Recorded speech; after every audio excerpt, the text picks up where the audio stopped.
চট্টগ্রামের পতেঙ্গায় বিমান বাহিনীর প্রশিক্ষণ যুদ্ধ, বিমান বিধ্বস্ত পাইলট অসীম জাওয়াদের মৃত্যু, আহত অপরজন হাসপাতালে। প্রথম ধাপের উপজেলা নির্বাচনে আওয়ামী লীগ নেতাদের জয় জয়কার, দ্বিতীয় ধাপে নির্বাচনে চলছে প্রচারণা, দিচ্ছেন নানান প্রতিশ্রুতি। কাল বিশ্ব মা দিবস উপলক্ষে নয়াপল্টনের সমাবেশ করতে চায় বিএনপি, গণতন্ত্র পুনরুদ্ধার না হওয়া পর্যন্ত আন্দোলন চলবে বলছেন নেতারা।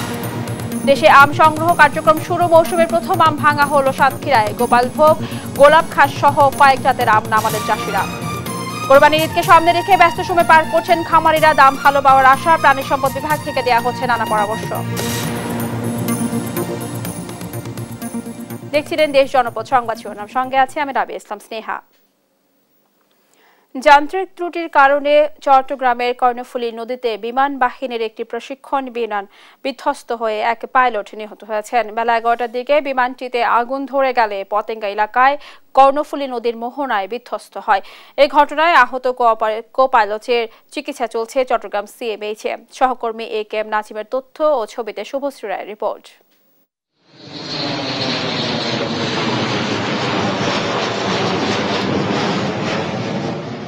বৃহস্পতিবার বেলা 11টা বন্দরনগরী চট্টগ্রামের পতেঙ্গা এলাকায় আকাশে হঠাৎ একটি বিমানে আগুন দেখতে পান স্থানীয়রা। কিছু সময়ের মধ্যেই বিমানটি বিধ্বস্ত হয় কর্ণফুলী নদীতে।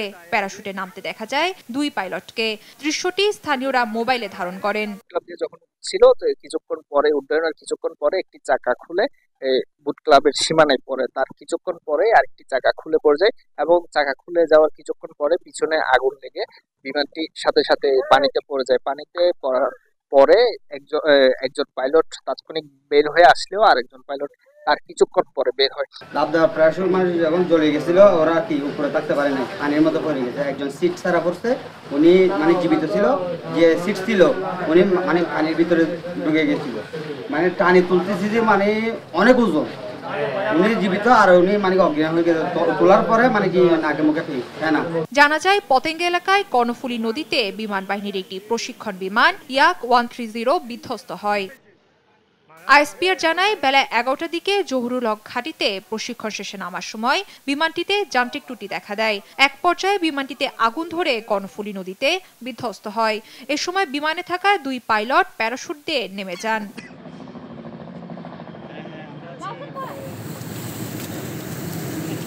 খবর পেয়ে পুলিশ ও কোস্টগার্ড ঘটনাস্থলে পৌঁছে পাইলটদের উদ্ধার করে চট্টগ্রাম সিএমএইচ হাসপাতালে নিয়ে যায়।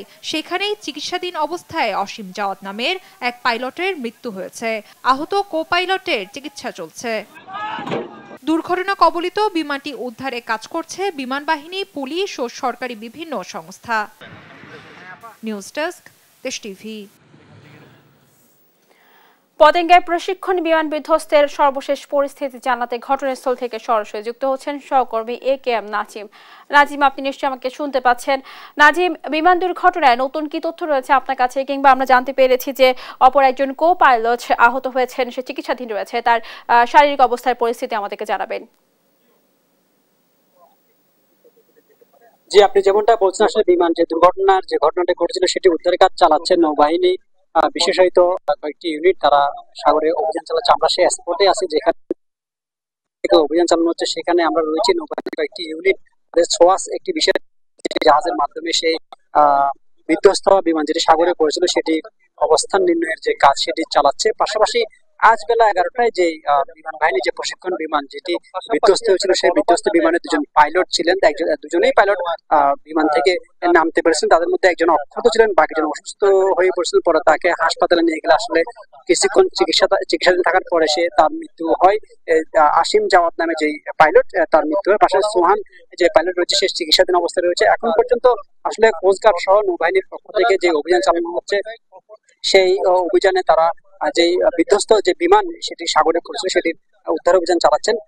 নৌবাহিনীর যে সোয়াস যে বিশেষ জাহাজ রয়েছে, সেই জাহাজের পক্ষ থেকে আসলে এই বিধ্বস্ত বিমানটি কোথায় সাগরে কোন অবস্থানে রয়েছে বা কি অবস্থায় রয়েছে সেটির জন্য তারা কাজ করছেন।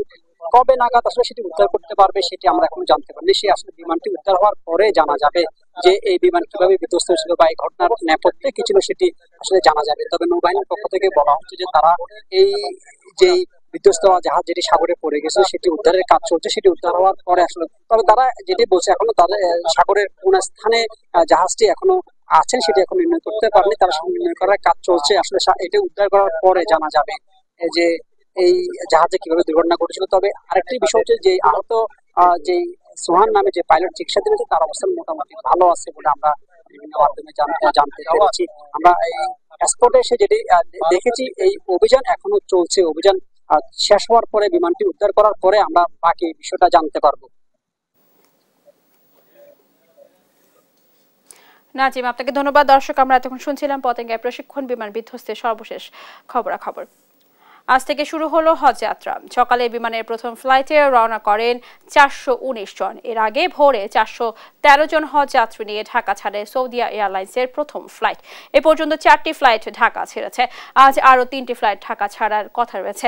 হজ ফ্লাইট আনুষ্ঠানিক উদ্বোধন করেন ধর্মমন্ত্রী। এ সময় হজ যাত্রায় সুষ্ঠু ব্যবস্থাপনা নিশ্চিতের তাগিদ দেন তিনি। আল-নোমানের রিপোর্ট। এই যাত্রা হজের প্রথম ফ্লাইট ধরতে উদ্দেশ্য একটাই, আল্লাহর সন্তুষ্টি অর্জনের মধ্য দিয়ে গুনাহ মাপের। বৃহস্পতিবার ভোর 4:05 পবিত্র হজ পালনে সৌদি আরবের উদ্দেশ্যে রওনা করেন 413 বাংলাদেশি। সৌদি এয়ারলাইন্সের প্রথম ফ্লাইটে ঢাকা ত্যাগ করেন তারা। বিমান বাংলাদেশ এয়ারলাইন্সের প্রথম ফ্লাইট হজরত শাহজালাল আন্তর্জাতিক বিমানবন্দর ত্যাগ করে সকাল 7:20। এতে যাত্রা করেন 419 বাংলাদেশি। সার্বিক বিষয়ে সন্তুষ্টি থাকলেও বিমান ভাড়া সহ আনুষঙ্গিক খরচ নিয়ে অভিযোগ ছিল যাত্রীদের। তারপরও হজে যেতে পেরে খুশি তারা। খরচটা তুলনামূলক অন্যান্য বারের থেকে তো কিছুটা বেশি ছিল। আস্তে আস্তে হয়তো আবার এটা মানুষ অ্যাডজাস্ট করে নিবে আর কি। প্রায় 6 আর কি।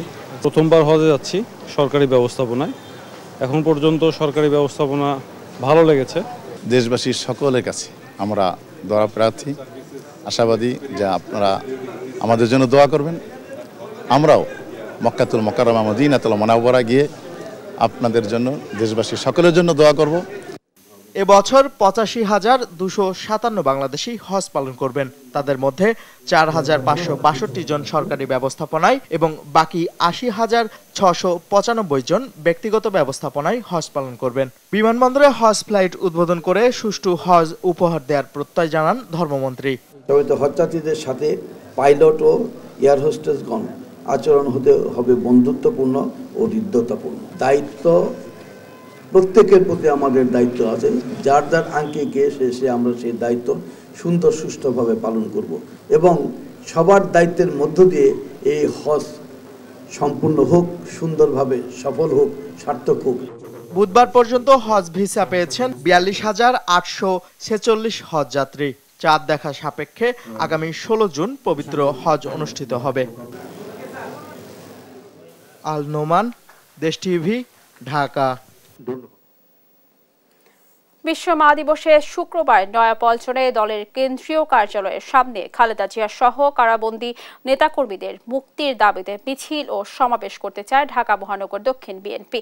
দলটি নেতাদের দাবি, গণতন্ত্র পুনরুদ্ধার না হওয়া পর্যন্ত চলবে চলমান আন্দোলন। অনুমতি পেলেও শর্ত মেনেই বিএনপিকে কর্মসূচি পালন করতে হবে বলে জানিয়েছে ঢাকা মেট্রোপলিটন পুলিশ। বিস্তারিত সাইফুল রিপনের প্রতিবেদনে। বিশ্ব মা দিবসে বিএনপি চেয়ারপারসন খালেদা জিয়া সহ দলের কারাবন্দী নেতাকর্মীদের মুক্তির দাবিতে শুক্রবার ও শনিবার আলাদা কর্মসূচি করতে চায় ঢাকা মহানগর দক্ষিণ বিএনপি ও জাতীয়তাবাদী যুবদল।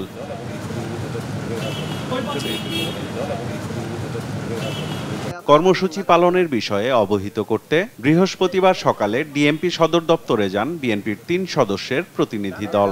প্রায় ঘণ্টাখানেকের বৈঠক শেষে নেতারা জানান, লক্ষ্য পূরণ না হওয়া পর্যন্ত চলবে গণতন্ত্র পুনরুদ্ধারের আন্দোলন।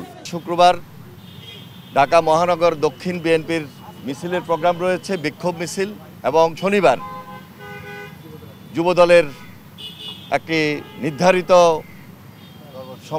সমাবেশ রয়েছে। সেই সমাবেশ থেকে আমাদের আরও নতুন কর্মসূচি আসবে। সুতরাং আমরা আন্দোলনের মাঠে রয়েছি। যে পর্যন্ত কেয়ারটেকার অধীনে সরকার নির্বাচন না হবে সেই পর্যন্ত আমাদের আন্দোলন চলমান আছে, আমাদের আন্দোলন চলমান থাকবে। 28 অক্টোবরের সহিংসতা নিয়েও পুলিশ কর্মকর্তাদের সঙ্গে বৈঠকে আলাপ হয় বলে জানান বিএনপি নেতারা। কমপ্লিটলি একটা শান্তিপূর্ণ মহাসমাবেশের কে পণ্ড করার জন্য যেভাবে সেদিন আক্রমণ করা হয়েছে এটা আমরা কোনোভাবে আশা করি নাই, এবং সেটা আমরা বলেছি যে সেইটাকে পণ্ড করার জন্য বরং আজকে সরকারি দল আওয়ামী লীগের পক্ষ থেকে তাদের একটা প্ররোচনা ছিল এবং তারাই আমাদের সমাবেশটাকে পণ্ড করার জন্য সেটা করেছে। মিছিল ও সমাবেশের অনুমতি মিললেও শর্ত মানতে হবে বলছেন ডিএমপির অতিরিক্ত police commissioner doctor Khandakar Mohiuddin. যে রাজনৈতিক প্রোগ্রাম সেটি আমরা আগেও বলেছি যে কখনো কখনো আমাদের মহানগরবাসীর সুবিধা অসুবিধার কথা চিন্তা করে আমরা এই সকল কার্যক্রমের ব্যাপারে কিছু অনুরোধ করে থাকি এবং যখন কোনো অনুমতি প্রদান করা হয়ে থাকে তখন কিছু আমরা শর্ত দিয়ে থাকি যেগুলো তারা অনুসরণ করবেন। শর্ত না মানলে প্রথমত বলবো যে এটা পরবর্তীতে আমরা যখন প্রোগ্রামের অনুমতি চাইবে তখন আমরা সেই বিষয়টি বিবেচনায় নেব। এদিকে বিশ্ব মা দিবস ঘিরে নয়াপল্টনে দলের কেন্দ্রীয় কার্যালয় এলাকায় মা আমার দিচ্ছে ডাক, স্বৈরাচার নিপাত যাক, গণতন্ত্র মুক্তি পাক স্লোগানে খালেদা জিয়ার ছবি সম্বলিত পোস্টার উন্মোচন করেন দলের সিনিয়র যুগ্ম মহাসচিব রুহুল কবির রিজভী। সাইফুল রিপন, দেশ টিভি, ঢাকা। প্রথম ধাপের উপজেলা পরিষদ নির্বাচনে আওয়ামী লীগ নেতাদের জয় জয়কার। 139টি উপজেলায় বিজয়ীদের বেশিরভাগই আওয়ামী লীগ ও অঙ্গ সংগঠনের নেতাকর্মী। বেসরকারি ফলাফলে ক্ষমতাসীন দলের শতাধিক নেতা জয় পেয়েছেন। নির্বাচনে অংশ নেয়ায় বহিষ্কৃত বিএনপি নেতারাও কোথাও কোথাও জয় পেয়েছেন। এছাড়া পার্বত্য চট্টগ্রাম জনসংহতি সমিতি জেএসএস এর 2 জাতীয় প্রার্থীও বিজয়ী হয়েছেন। প্রতিনিধিদের তথ্য ও ছবিতে আরো জানাচ্ছেন আপনপো। টানা তৃতীয়বার নাটোর সদর উপজেলা পরিষদের চেয়ারম্যান নির্বাচিত হয়েছেন আওয়ামী লীগ নেতা শরীফুল ইসলাম রমজান। নলডাঙ্গায় চেয়ারম্যান নির্বাচিত হয়েছেন ইঞ্জিনিয়ার রবিউল ইসলাম। আর সিংড়া উপজেলায় বিনা প্রতিদ্বন্দ্বিতায় দেলোয়ার হোসেন পাশা নির্বাচিত হন। ময়মনসিংহের ফুলপুরে মোহাম্মদ হাবিবুর রহমান, ধোবাউড়ায় ডেভিড রানা চিসিম চেয়ারম্যান নির্বাচিত হয়েছেন। এছাড়া হালুয়াঘাটে উপজেলা চেয়ারম্যান নির্বাচিত হয়েছেন বিএনপি নেতা আব্দুল হামিদ। পিরোজপুরের সদর উপজেলায় সাবেক ছাত্রলীগ নেতা এস.এম. বাইজিদ হোসেন, ইন্দুরকানীতে আওয়ামী লীগ নেতা জিয়াউল আহসান গাজী এবং নাজিরপুরে চেয়ারম্যান নির্বাচিত হয়েছেন সাবেক মন্ত্রী সম রেজাউল করিমের ছোট ভাই এস.এম. নূরে আলম সিদ্দিকী শাহীন। রাঙামাটির কাউখালী উপজেলায় শামসুদ্দোহা চৌধুরী চেয়ারম্যান নির্বাচিত হয়েছেন। এছাড়া রাঙামাটি সদর ও বরকল উপজেলায় পার্বত্য চট্টগ্রাম জনসংহতি সমিতি জেএসএস সমর্থিত প্রার্থী অন্নসাধন চাকমা ও বিধান চাকমা নির্বাচিত হয়েছেন। চাঁপাইনবাবগঞ্জের নাচলে আব্দুল কাদের চেয়ারম্যান নির্বাচিত হয়েছেন। এছাড়া গোমস্তাপুরে বিএনপির আশরাফ হোসেন আলিম ও ভোলাহাটে আনোয়ার হোসেন চেয়ারম্যান নির্বাচিত হয়েছেন। তাদের দুজনকেই নির্বাচনে অংশ নেয়ায় বিএনপি থেকে বহিষ্কার করা হয়। প্রথম ধাপে দেশের 139 উপজেলায় ভোট গ্রহণ অনুষ্ঠিত হয়। প্রতিদ্বন্দ্বিতা করেন 570 জন চেয়ারম্যান প্রার্থী সহ মোট 1635 জন। ভাইস চেয়ারম্যান ও মহিলা ভাইস চেয়ারম্যান পদে 20 জন বিনা প্রতিদ্বন্দ্বিতায় বিজয়ী হয়েছেন। আপনপু, নিউজ ডেস্ক, দেশ টিভি। দ্বিতীয় ধাপের নির্বাচনী প্রচারণা নিয়ে সর্বশেষ তথ্য জানাতে ভোলা থেকে সরাসরি যুক্ত হচ্ছেন সহকর্মী ছোটন সাহা এবং জয়পুরহাট থেকে রেজাউল করিম রেজা। প্রথমে যেতে চাই ভোলাতে। ছোটন, ভোটের ফলের সর্বশেষ খবরাখবর জানাবেন।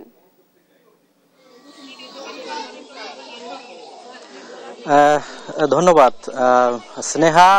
আপনাকে জানিয়ে রাখি যে ভোলার যে দ্বিতীয় ধাপে 3টি উপজেলা পরিষদের কিন্তু ভোট গ্রহণ শুরু হবে 21শে মে। তো সে লক্ষ্যে কিন্তু আমরা দেখতে পেয়েছি যারা প্রার্থী রয়েছেন তারা কিন্তু প্রচারণায় ব্যস্ত সময় পার করছেন। এই 3টি উপজেলায় ভোলা সদর, বোরহানউদ্দিন এবং দৌলতখান উপজেলায় কিন্তু 37 জন প্রার্থী প্রতিদ্বন্দ্বিতা করছেন এবং তারা রাত দিন প্রচারণা করছেন। ভোলা সদরে কিন্তু প্রার্থী রয়েছেন 13 জন এবং দৌলতখানে রয়েছেন 13 জন এবং বোরহানউদ্দিনে রয়েছেন 13 জন প্রার্থী। এরা সবাই কিন্তু ভোটারদের মন জয় করার চেষ্টা করছেন। ভোটারদের বাড়ি বাড়ি গিয়ে তারা গণসংযোগ করছেন, ভোট চাইছেন এবং আমরা ভোটারদের সাথেও কথা বলেছি।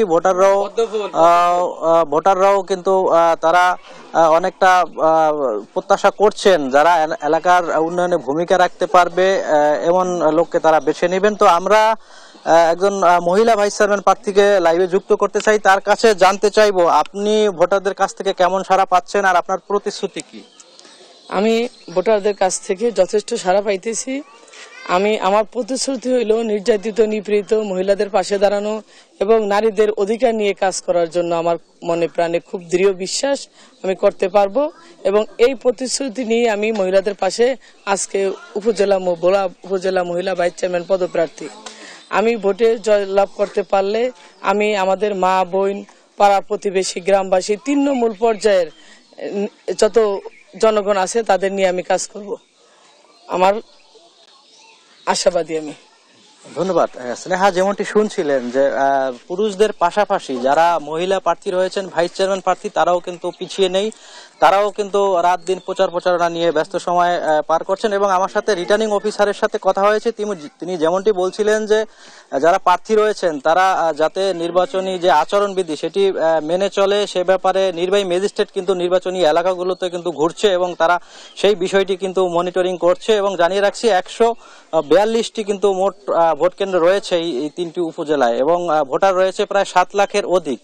তো সব মিলিয়ে বলা যায় যত সময় বাড়ছে ঠিক ততই নির্বাচনী মাঠ সরগরম হয়ে উঠছে এবং ভোটাররা অপেক্ষা করছে যে কখন তাদের ভোটের সময়টি চলে আসবে। তো এ ছিল আমার কাছে ভোলাতে যে 3টি উপজেলায় ভোট গ্রহণ অনুষ্ঠিত হবে 21শে মে এবং প্রার্থীদের যে প্রচারণায় ব্যস্ত সময় কাটাচ্ছেন তা নিয়ে সর্বশেষ তথ্য। এখন আমরা যুক্ত হব জয়পুরহাট, সেখানে রয়েছেন আমাদের সহকর্মী রেজাউল করিম। আপনি সেখানকার নির্বাচনী প্রচারণা এবং প্রার্থীদের ব্যস্ততা সম্পর্কে বিস্তারিত জানাবেন।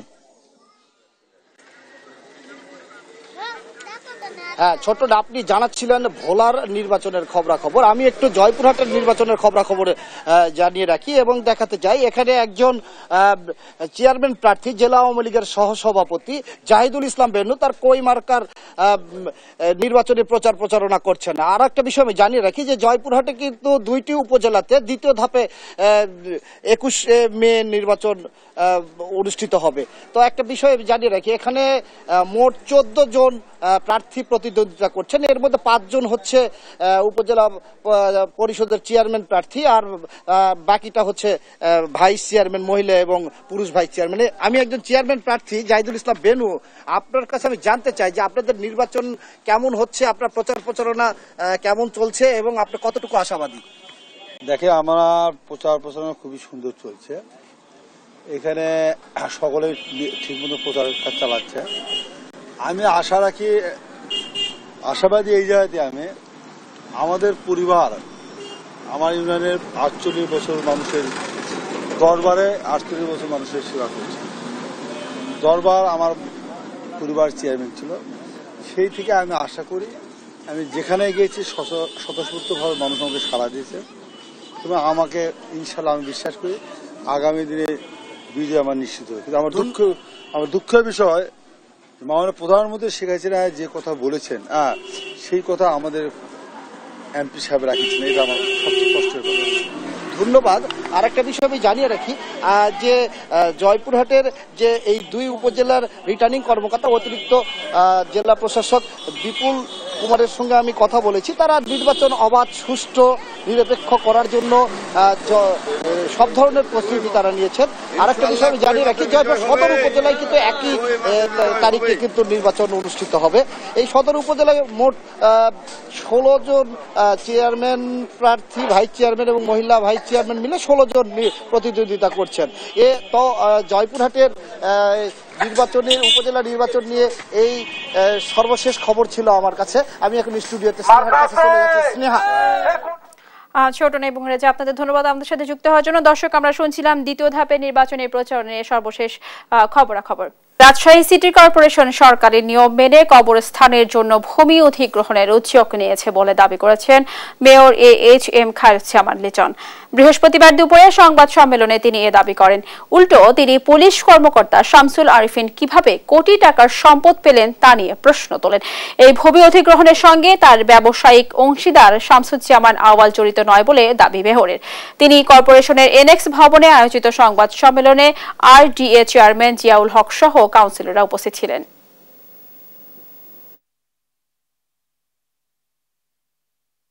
শত কোটি টাকার সম্পদ, তো শত কোটি টাকার সম্পদ জানি না, একজন পুলিশ কর্মকর্তা, তাও খুব বড় নাম মাপের নয়, পেটি অফিসার, তিনি কিভাবে শত কোটি টাকার সম্পদের মালিক হলেন সেটাও তো হেডলাইন থেকে ব্যাখ্যা নিতে হতে পারে। তো তিনি এই বিষয়টিকে নিয়ে বিভিন্ন জায়গায় গিয়ে কেন এটাতে জটলা করলেন এবং এটাকে নিয়ে অন্যরা 2-1 জায়গা থেকে নিউজ হতে লাগলো, যেটা আমরা মনে করলাম যে জনমনে একটা বিভ্রান্তি তৈরি করবে, যে বোধহয় সত্যি সত্যি কারো জায়গায় জোর করে দখল করছি। জোর করে দখলের কোনো ব্যাপার নাই। আপনি যে স্যালাইন খাচ্ছেন সেটি আসল তো নাকি পুরোই ভেজাল? কেরানীগঞ্জের গোপন কারখানায় চিনি, রাসায়নিক ফ্লেভার আর লবণ দিয়ে ব্র্যান্ডের মোড়কে কথিত স্যালাইন বানাচ্ছে জালিয়াত চক্র। আর কাশির জন্য বিদেশি মনে করে যে ট্যাবলেট খাচ্ছেন সেটিও ভেজাল। অনুমোদন ছাড়া তৈরি হচ্ছে কমলা লেবুর ট্যাবলেটও। সজীব রহমানের ছবিতে অনুসন্ধান করেছেন ফখরুল ইসলাম। রোগীদের পাথেও এই টেস্টি স্যালাইন তৈরি দেখে ভুল করে আসল ভাববেন অনেকেই। এটি হুবহু নকল বানাচ্ছে কেরানীগঞ্জের গোপন কারখানায়। নানান কেমিক্যাল, ফ্লেভার আর চিনি, লবণ প্রক্রিয়াজাত করে তথাকথিত টেস্টি স্যালাইন বানাচ্ছে অসাধু চক্র।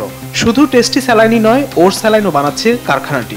এই স্যালাইনই ছড়িয়ে দেওয়া হচ্ছে সারা দেশে। টেস্টি স্যালাইন নামে এক নামে সবাই চেনে, এই জন্য আমরা টেস্টি স্যালাইন নামটা দিয়ে দিচ্ছি, যাতে মার্কেটে সবাই এক নামে পরিচিত ছিল। এই গরমের জন্য শুধু টেস্টি স্যালাইনটা বানাচ্ছি। এখানে দেওয়া হচ্ছে আপনার লবণ, চিনি, অ্যারোসিল পাউডার আর সাইট্রিক অ্যাসিড। কেরানীগঞ্জের কারখানাটিতে বিদেশি ব্র্যান্ড নকল করে বানাচ্ছে কাপটেন চকলেট। নোংরা ফ্লোরে যাচ্ছে তাই ভাবে তৈরি হচ্ছে এই চকলেট। পরে খোলা হাতে মানের বালাই ছাড়াই প্যাকেটজাতে ব্যস্ত কর্মীরা। রোগীর পাথেও এই পণ্যটি বানালেও কারখানাটিতে নেই কোনো ল্যাব, কেমিস্ট, কিছুই। নামে মাত্র কেমিক্যাল, ফ্লেভার, গ্লুকোজ শিরার সঙ্গে পাউডার মিশিয়ে বানানো হয়েছে এই কাশির চকলেট। ইন্ডিয়াতে ভালো ডেয়াকি নামে কাপ চকলেট বানাইতেছে, চিনি দিয়া কেমিক্যাল দিয়া কাপ চকলেট বানায়।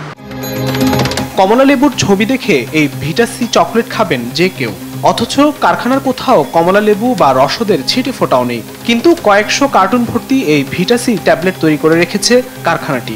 এই ট্যাবলেটই ছড়িয়ে দেওয়া হয় সারা দেশে, আর ভোক্তারা না জেনে বুঝেই খাবেন। বিশেষজ্ঞরা বলছেন, এমন নকল ভেজালের আগ্রাসনে স্বাস্থ্য ঝুঁকিতে পড়ছে সাধারণ ভোক্তা।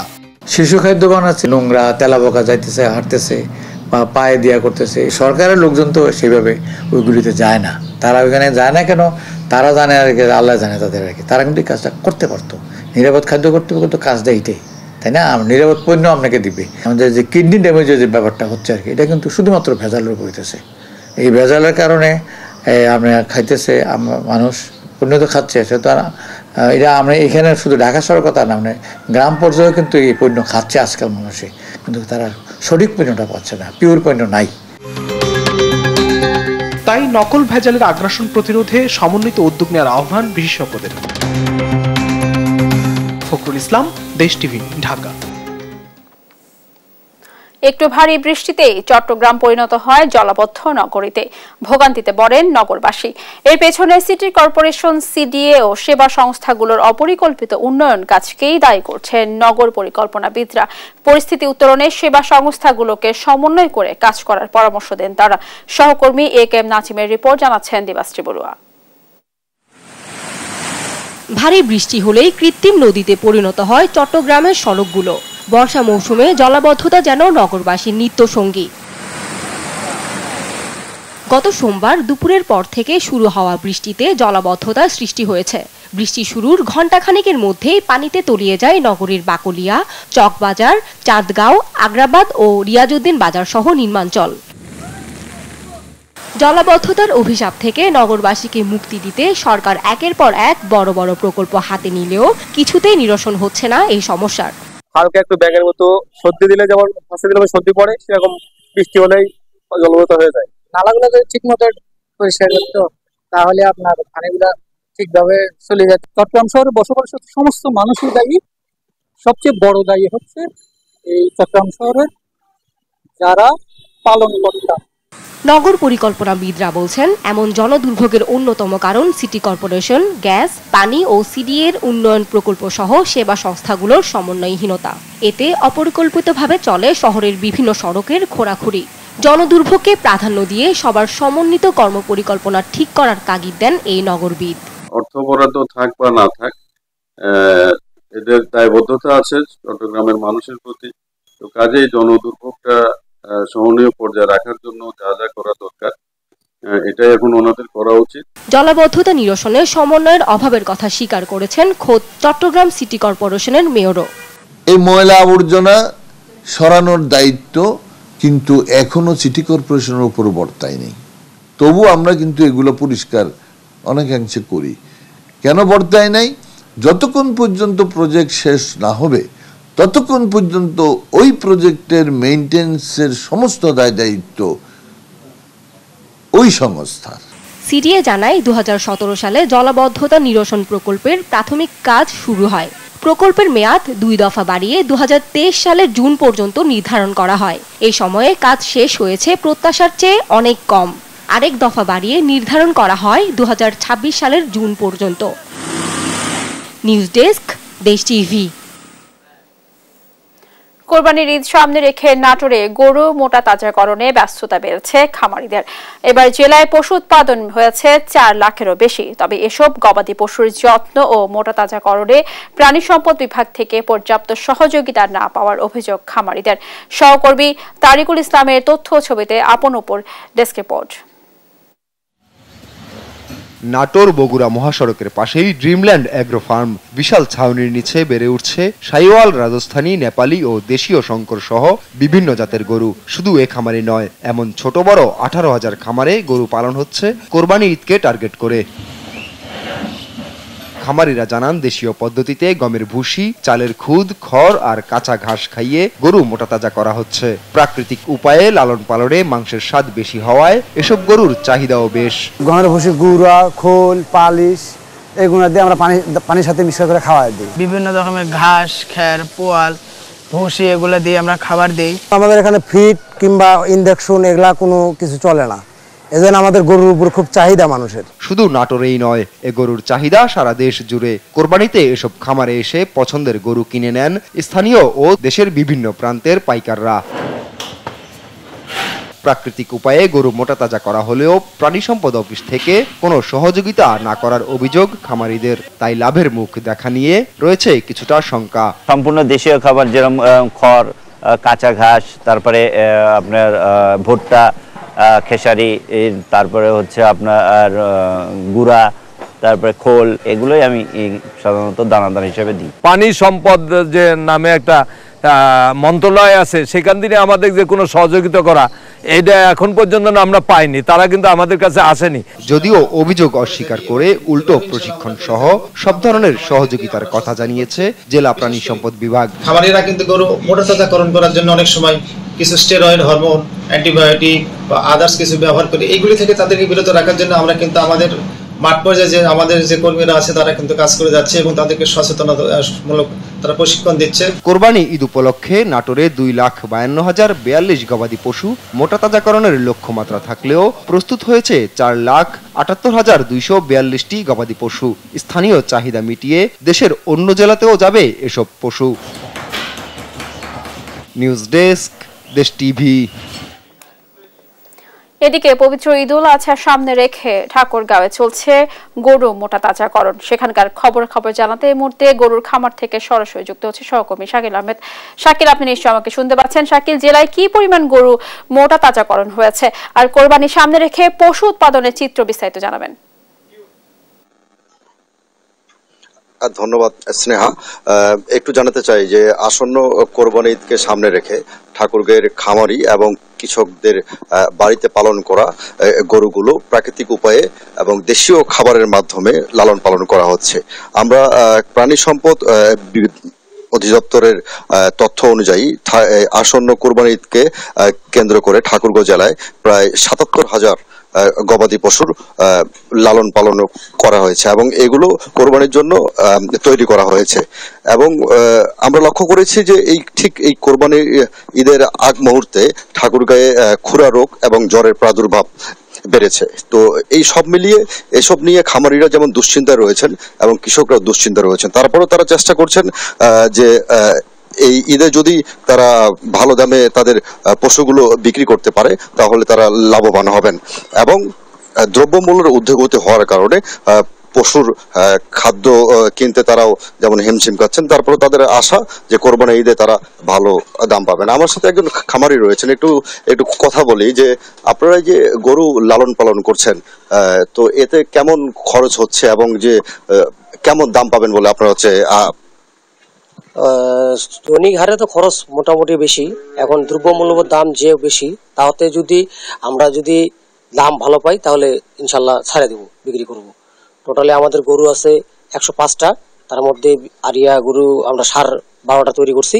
এতে যদি আশাবাদী যদি ভালো দামে পাই তাহলে বিক্রি করব।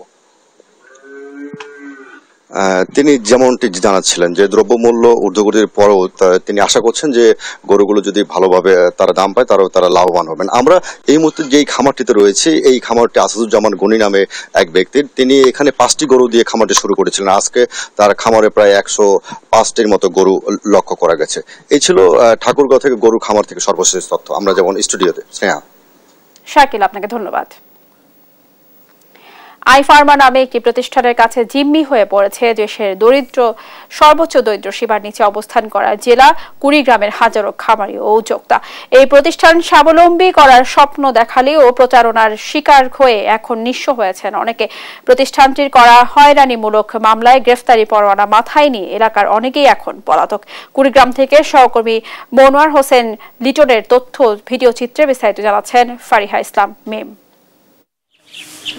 উত্তরের জেলা কুড়িগ্রামে নেই ভারী কোনো শিল্প প্রতিষ্ঠান। কৃষি এবং ক্ষুদ্র খামারিদের কারণে কোনো রকমে টিকে আছে জেলার অর্থনীতির চাকা। বেকারত্ব ঘোচাতে ক্ষুদ্র ঋণের উপর ঝুঁকে পড়েছে এ জেলার উদ্যোক্তারা। এই দুর্বলতার সুযোগ নিয়ে কুড়িগ্রামে খামারিদের স্বাবলম্বী করে গড়ে তোলার জন্য ঋণ কার্যক্রম শুরু করে জয়েন্ট স্টক কোম্পানি আইফার্মার। শর্ত সাপেক্ষে বর্গা পদ্ধতিতে খামারিদের গবাদি পশু কিনে দেয় প্রতিষ্ঠানটি। খামারিদের অভিযোগ, তাদের কাছ থেকে বর্গা পদ্ধতিতে লাভ লোকসান সমানভাবে উভয় পক্ষ মেনে নেওয়ার কথা বলে কৌশলে জমির মূল দলিল, ফাঁকা স্ট্যাম্প এবং ফাঁকা চেক নেয় উক্ত প্রতিষ্ঠানটির প্রতিনিধিরা। কিন্তু খামারিরা যখন লোকসানের মুখে, তখন আইফার্মার সেই শর্ত ভঙ্গ করে তাদের কাছ থেকে 20% সুদ দাবি করছে। এতে অপারগতা প্রকাশ করায় অনেক খামারিকে দিয়েছে উকিল নোটিশ। বর্গা হিসেবে লোন নিয়েছি, কিন্তু পরবর্তীতে তারা এটা বর্গা না দেখায় তারা এটা সুদ হিসেবে 20% সুদ হিসেবে আমাদের ঘাড়ে বোঝা চাপায় দেয়। এখন আমরা কি করব? আমরা তো এর মধ্যে কিছুই পানি, ফাঁকা স্টামে সই নিছে, জমির দলিল নিছে। আমার খামারের থেকে 2টা বড় গরু নিয়ে গেছে, সে খামারি গরুর হিসাবও দেয় নাই, টাকাও দেয় নাই। তবে আইফার্মারের মার্কেট ফ্যাসিলিটর ক্যামেরার সামনে কথা বলতে নারাজ। ক্যামেরা দেখে সরে পড়েন তিনি। আপনারা অফিসে কথা বলেন, আমি এই বিষয়ে কিছু বলতে পারবো না। ভুক্তভোগী উদ্যোক্তা ও খামারিদের কাছ থেকে লিখিত অভিযোগ পেলে আইফার্মারের বিরুদ্ধে আইনি ব্যবস্থা নেওয়া হবে বলে জানান এই কর্মকর্তা। আমরা সুনির্দিষ্টভাবে অভিযোগের সত্যতা পেলে আমরা এটা পরবর্তী আইনানুগ ব্যবস্থা গ্রহণ করার ব্যবস্থা নেব। দারিদ্র পীড়িত জেলা কুড়িগ্রামের ভুক্তভোগী খামারি ও উদ্যোক্তাদের উপর চাপিয়ে দেওয়া 20% সুদ মওকুফ এবং আইফার্মারের প্রতারণা থেকে মুক্তি চায় এসব পরিবার। নিউজ ডেস্ক, দেশ টিভি। পদ্মপাড়ির জেলাগুলো থেকে ঢাকায় যাতায়াতে স্বর্ণযুগের সূচনা করেছে রেলওয়ে। তবে ভাড়া বেশি হওয়ায় অসন্তোষ রয়েছে যাত্রীদের। এদিকে ফরিদপুরের মতো গুরুত্বপূর্ণ শহর সহ বেশ কয়েকটি স্টেশনে লোকাল কমিউটার ট্রেনটির স্টপেজ না থাকায় বাড়ছে অসন্তোষ। 4 মে একটি কমিউটার ট্রেন উদ্বোধন করেন জাতীয় সংসদের চিফ হুইপ নূর-ই-আলম চৌধুরী ও রেলমন্ত্রী জিল্লুল হাকিম। মাদারীপুর থেকে সহকর্মী শিবশঙ্কর দেব রবি দাসের রিপোর্ট, জানাচ্ছেন সালমা জাহান। মাদারীপুর শিবচরে রেলওয়ে স্টেশনে এর মধ্যে আনুষ্ঠানিকভাবে উদ্বোধন হয়েছে ভাঙ্গা ও চন্দনা কমিউটার ট্রেন। ভাঙ্গা কমিউটার ট্রেনের রুট রাজবাড়ী ভাঙ্গা রাজবাড়ী ও চন্দনা কমিউটার ট্রেনের রুট ভাঙ্গা ঢাকা ভাঙ্গা। এই ট্রেনে শিবচর থেকে ভাড়া 205 টাকা ও ভাঙ্গা থেকে 215 টাকা আদায় করা হচ্ছে। ট্রেনটি নামে কমিউটার ট্রেন হলেও ভাড়া নির্ধারণ করা হয়েছে আন্তনগর ট্রেনের। পদ্মা সেতু অতিক্রমের কারণে অতিরিক্ত 140 কিলোমিটার দূরত্বের ভাড়া গুনতে হচ্ছে যাত্রীদের। ট্রেন চালু হয় খুশি হলেও ভাড়া নিয়ে সন্তুষ্ট নন যাত্রীরা। ভাড়া 205 টাকা করা হয়েছে, তো আমার মনে হয় বেশি হয়েছে। আমরা যারা স্টুডেন্ট, যারা চাকরিজীবী, তারা তো উপকৃত হবে না, কারণ ভাড়া বেশি থাকার কারণে তারা তো এভাবে যেতে পারবে না। তাদেরকে সেই বাসের ভাড়ার মধ্যে বাসে যেতে হবে। মাসে যদি 2 থেকে 3 হাজার টাকার মধ্যে থাকে তাহলে সবচেয়ে বেশি উপকৃত হবে। এদিকে রেল দুটিতে কৃষিপণ্য সহ মালামাল পরিবহনের সুযোগ করে দেওয়ার দাবি করছে কৃষক ও ব্যবসায়ীরা। অনেক পেঁয়াজ, অনেক কৃষি পণ্য আমরা ঢাকাতে ট্রাক খরচে অনেক ব্যয়বহুল খরচ যায়। আমাদের এই জায়গায় যদি ট্রেনের সাথে মালবাহী বগি থাকে তাহলে আমরা ঢাকা অল্প খরচে নিতে যাব। মালবাহী ট্রেনের বগি যদি সংযুক্ত করা হয় তাহলে আমরা যারা এই দক্ষিণবঙ্গের ব্যবসায়ী আছে তাদের ব্যবসায়ী আরও চাঙ্গা হবে। এ ধরনের ট্রেন চালু হয় খুশি পদ্মাপাড়ের জনপ্রতিনিধিরাও। ঢাকায় যে অফিস করার সুযোগ দিলে শিবচরের বাইরের লোকজনও শিবচরে বসবাস করবে এবং আমরা চাই আস্তে আস্তে রাজধানীর চাপটা যেন সারা বাংলাদেশে এইভাবে মাননীয় মন্ত্রী যদি চারিদিকে ব্যবস্থা করে তাহলে ইনশাল্লাহ যে ঢাকা শহরে অনেক সমস্যা আমাদের সমাধান হবে। পদ্মাপাড়ের যাত্রীদের সুবিধার কথা ভেবে ট্রেনের টিকিট মূল্য কমিয়ে আনার দাবি স্থানীয়দের। নিউজ ডেস্ক, দেশ টিভি। ক্যালেন্ডার অনুযায়ী দেশের সর্বপ্রথম সাতক্ষীরায় শুরু হয়েছে গাছ থেকে আম পাড়া। প্রথম দিন গাছ থেকে পাড়া হয় গোপালভোগ, গোলাপখাস, সরিখাস, বৈশাখী ও বোম্বাই নামের আম। এবার জেলায় 5 পর্বে নামানো হবে সব আম। এ জেলা থেকে এবার আম রপ্তানির লক্ষ্যমাত্রা 500 মেট্রিক টনের বেশি। সহকর্মী শরীফুল্লাহ কায়সার সুমনের তথ্য ও ছবিতে বিস্তারিত জানাচ্ছেন সালমা জাহান। মাটি ও ভৌগোলিক কারণে সাগর নিকটবর্তী হয় সাতক্ষীরার আম তুলনামূলক বেশি সুস্বাদু। এছাড়া সাতক্ষীরার সব জাতের আম দেশে সবার আগে পাকে, যা সবার আগে বাজারজাত হয়। এবারও সবার আগে 5 জাতের আম নামানো শুরু হয় এই জেলায়। এবছর আমার সাতক্ষীরার আমের উৎপাদন একটু কম, কিন্তু উৎপাদন কম হলো আমের কোয়ালিটি সম্পূর্ণ আম। আবহাওয়া যদি ভালো থাকে তাহলে আল্লাহ দিলি সামনে যে একটা লাভের আশা করা যায়। সাতক্ষীরার আমপাড়ার ক্যালেন্ডার থাকায় প্রশাসন ও কৃষি অফিসের থেকে মানা হয় কড়াকড়ি। চাইলে আগে নামানো যায় না আম। এবারও নির্ধারিত তারিখের আগে যারা আম পেরেছে এমন 50 মেট্রিক টন আম বিনষ্ট করা হয়েছে। এই বছর আমাদের আম নিয়ে একটা মেলা আমরা করব। এই যে ব্র্যান্ডিংটাকে ছড়াই দেওয়ার জন্য আমরা এটাকে আমাদের যারা আছেন আমাদের জেলা প্রশাসন, আমাদের কৃষি সম্প্রসারণ অধিদপ্তর তাদের উদ্যোগে এটা আমরা আশা করছি যে সামনের বছরগুলো এই অনুষ্ঠানগুলো আরো ব্যাপক হারে প্রচার পাবে। এদিকে অপেক্ষায় থাকা আম চাষিরা 9 মে আম পাড়তে পেরে এবং বাজারজাত করতে পারে খুশি। যদিও এখনই সব আম না পাড়ার পরামর্শ কৃষি বিভাগের। আশা করি আসি যে অনুমতি না দিলে তার ভাঙতে পারবো না। তো খুব আনন্দিত হয়েছি যে সেই দিনটা পাচ্ছি। 50,000 মেট্রিক টন আম উৎপাদনের লক্ষ্যমাত্রা ধরেছি। এটা যদি মাত্র 50 টাকা কেজিও যদি বিক্রি করি তাহলে 250 কোটি টাকার আম বিক্রি হবে। আর বাজার মূল্য যদি 80-100 হয় তাহলে আমরা 300 কোটি টাকা পর্যন্ত এই আমরা বিক্রি করতে পারবো। এবার আম নামবে 5 পর্বে। 9 মে গোপালভোগ, 11 মে গোবিন্দভোগ। সাতক্ষীরা সব থেকে বৃহত্তম আকর্ষণের হিমসাগর আম বাজারে আসবে 22 মে। 29 মে নামবে ন্যাংরা জাতের আম।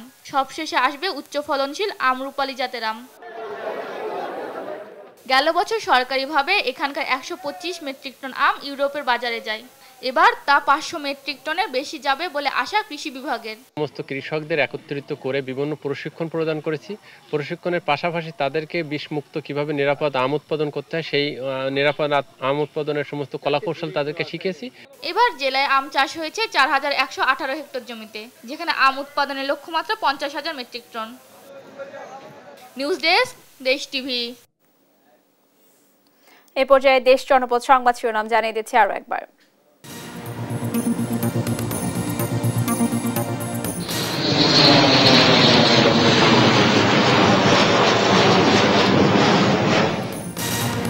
চট্টগ্রামের পতেঙ্গায় বিমান বাহিনীর প্রশিক্ষণ যুদ্ধ, বিমান বিধ্বস্ত, পাইলট অসীম জাওয়াদের মৃত্যু, আহত অপরজন হাসপাতালে। প্রথম ধাপের উপজেলা নির্বাচনে আওয়ামী লীগ নেতাদের জয় জয়কার, দ্বিতীয় ধাপের নির্বাচনে চলছে প্রচারণা, দিচ্ছেন নানা প্রতিশ্রুতি। কাল বিশ্ব মা দিবস উপলক্ষে নয়াপল্টনের সমাবেশ করতে চায় বিএনপি, গণতন্ত্র পুনরুদ্ধার না হওয়া পর্যন্ত আন্দোলন চলবে বলছেন নেতারা। দেশে আম সংগ্রহ কার্যক্রম শুরু, মৌসুমের প্রথম আম ভাঙা হলো সাতক্ষীরায়। গোপালভোগ, গোলাপখাস সহ কয়েক জাতের আম নামালেন চাষিরা। কোরবানির ঈদকে সামনে রেখে ব্যস্ত সময় পার করছেন খামারিরা। দাম ভালো পাওয়ার আশা, প্রাণী সম্পদ বিভাগ থেকে নেওয়া হচ্ছে নানা পরামর্শ। এ ছিল এখনকার দেশ জনপদ সংবাদ। পরের বুলেটিন দেখার আমন্ত্রণ রইল। এছাড়া দেশ টিভির সর্বশেষ সব খবর পেতে ভিজিট করুন www.desh.tv। ফেসবুকে আমাদের সঙ্গে যুক্ত থাকুন দেশ টিভি অথবা দেশ টেলিভিশন পেজে। এছাড়াও সর্বশেষ সব ভিডিও পেতে ইউটিউবে আমাদের হ্যান্ডেল @দেশ টেলিভিশন অথবা @দেশ টিভি নিউজ লিখে সার্চ করুন। ধন্যবাদ সবাইকে।